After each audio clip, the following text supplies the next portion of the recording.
السلام علیکم ناظرین، میں ہوں جمیل بخاری اور آپ دیکھ رہے ہیں تبصرہ۔ دنیا طاقت کے ایوانوں سے بدلتی ہے، لیکن کبھی کبھی ایک درویش کی خاموش تحقیق بھی صدیوں پرانے نظاموں کو ہلا دیتی ہے۔ یہ کہانی ہے ایک ایسے ہی خاموش انقلابی کی جنہیں دنیا نے موسٹ انفلوئنشل مسلم کہا، لیکن وہ خود کبھی اپنی تاثیر کا اعلان نہیں کرتے۔ 27 اکتوبر 1943 کو ہندوستان کے علمی شہر دیوبند میں ایک ایسا بچہ پیدا ہوا جس کے نصیب میں اللہ تعالیٰ نے علم دین کی ایک ایسی خدمت لکھی تھی جس کی روشنی زمانوں تک پھیلے گی۔ یہ ہیں شیخ الاسلام مفتی محمد تقی عثمانی، مفتی اعظم پاکستان، مفتی شفیع عثمانی کے صاحبزادے اور مفتی اعظم مفتی رفیع عثمانی کے چھوٹے بھائی۔ آپ نے ابتدائی تعلیم مدرسہ اشرفیہ جیکب لائن کراچی سے، جبکہ دینی تعلیم کی تکمیل جامعہ دارالعلوم کراچی میں اپنے والد کی زیر نگرانی کی۔ پھر جامعہ پنجاب سے عربی ادب میں ماسٹرز اور جامعہ کراچی سے وکالت کی ڈگری حاصل کی۔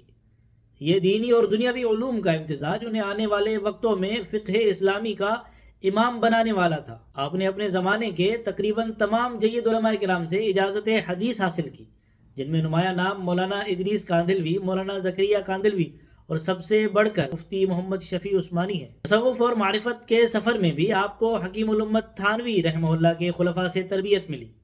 یوں علم و عمل اور اخلاص ان کے وجود میں گھل گیا۔ 1980 میں جب پاکستان میں وفاقی شرعی عدالت قائم ہوئی تو مفتی محمد تقی عثمانی سب سے کم عمر جج کے طور پر اس کا حصہ بنے اور پھر کئی برس تک سپریم کورٹ آف پاکستان کی شریعت اپیلیٹ بینچ میں خدمات سر انجام دی۔ ان کے تاریخی فیصلوں میں سود کو غیر اسلامی قرار دینا سب سے نمایاں تھا۔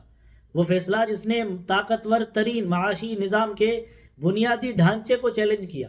یہ وہ لمحہ تھا جب مغرب کے ایوانوں میں ایک پاکستانی مولوی کا چرچا ہونے لگا تھا۔ دنیا کا معاشی نظام سود کے ستونوں پر کھڑا تھا۔ کسی کو گمان بھی نہ تھا کہ ایک مولوی اس نظام کا قابل عمل متبادل پیش کرے گا۔ مفتی تقی عثمانی نے قرآن و سنت کے اصولوں کی روشنی میں غیر سودی بینکاری کا وہ نظام وضع کیا جس نے دنیا میں معیشت کی نئی راہیں کھول دی۔ آج درجنوں اسلامی بینک ان کے بنائے ہوئے اصولوں پر کام کر رہے ہیں۔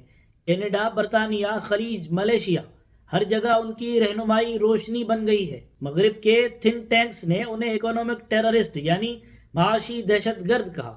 یہ ہے وہ اثر جو خاموش ہو کر بھی شور مچا دیتا ہے۔ اردن کے ایک عالمی ادارے نے 2020 میں جب دنیا بھر کی با اثر مسلم شخصیات کی فہرست جاری کی تو سر فہرست نام تھا مفتی محمد تقی عثمانی۔